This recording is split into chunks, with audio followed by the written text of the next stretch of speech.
দিন দিন বাড়ছে ব্রয়লার মুরগির দাম। কারণ হিসেবে সিন্ডিকেটকে দায়ী করছেন খামারিরা। গাজীপুর সদর উপজেলার কালনী এলাকা থেকে আরো জানাচ্ছেন আমাদের প্রতিনিধি মাঝহারুল ইসলাম। মাঝহারুল, এই যে ব্রয়লার মুরগির দাম বাড়ছে সিন্ডিকেটকে কেন্দ্র করে যে অভিযোগ আসছে, আসলে বিক্রেতারা কি বলছেন, ক্রেতারাই বা কি বলছেন? সিন্ডিকেটের কারণে এই ব্রয়লার মুরগির দাম দিন দিন বৃদ্ধি পাচ্ছে। আমি এই মুহূর্তে কালনী এলাকাতে রয়েছে একটি খামারে। সেই খামারের যারা আশেপাশে বেশ কিছু খামারির সাথে আমি কথা বলেছি। তারা জানিয়েছেন যে তাদের যে সিন্ডিকেট, এই সিন্ডিকেটের কারণে তারা কিন্তু ন্যায্য মূল্য খামারিরা পাচ্ছে না। তারা খামারে 30 দিন একটা ব্রয়লার মুরগি লালন পালন করার পর বিক্রি করছে পাইকারিতে 150 টাকা, সেটি বাজারে গিয়ে বিক্রি করা হচ্ছে 300 থেকে 310 টাকা। ফলে খামারিদের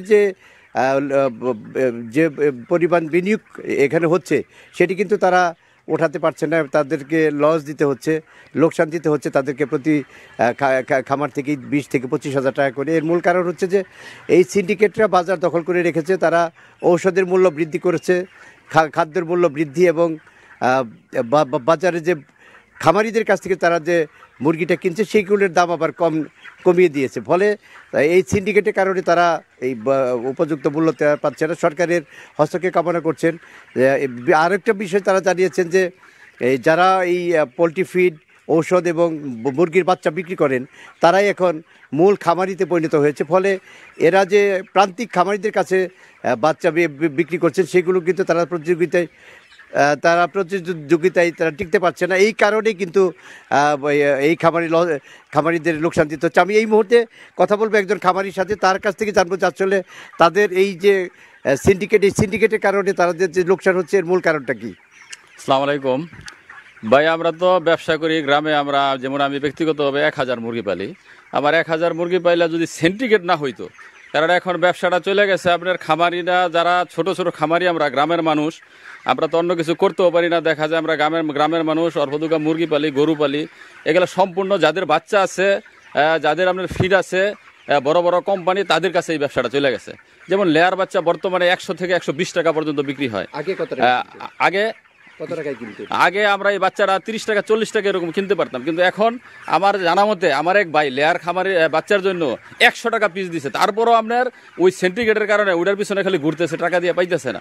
এরকম বড় সমস্যা। আর খাবারগুলা আমাদের কিনতে হয় 3600 টাকা বস্তা কেজিতে। এই খাবারটা আপনি অনেক আগে আমি 1995 সনেতে মুরগি পালি। 95 সনে মেট্রিক পাস করেছি, তারপরে তো আমি মুরগি পালি, এখনও পালতেছি। আগে এই বস্তা আমরা খাবারের বস্তা 700 টাকা কিনতাম, আর এখন এই খাবারের বস্তা হয়েছে 3600 টাকা।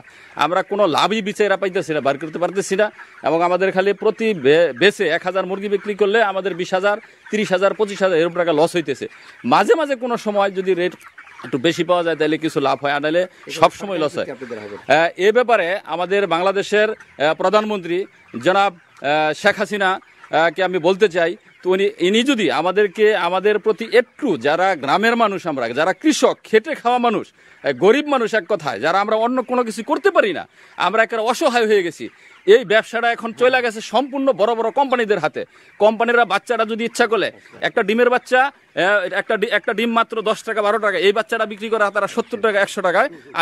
আমি সরকারের কাছে আমি করজোরে নিবেদন জানাই যাতে আমাদের এই ব্যবসাটার প্রতি একটু সুনজর দেয়। যাকে আপনারা শুনলেন যে সিন্ডিকেটের বিষয়ে সরকার যদি একটু নজর দেয় তাহলে হয়তো এই প্রান্তিক খামারি যারা তারা এই ব্যবসাটা চালিয়ে যেতে পারে, তা না হলে ওদের ভবিষ্যতে এটি বন্ধ করে দিতে হবে। জাকিয়া।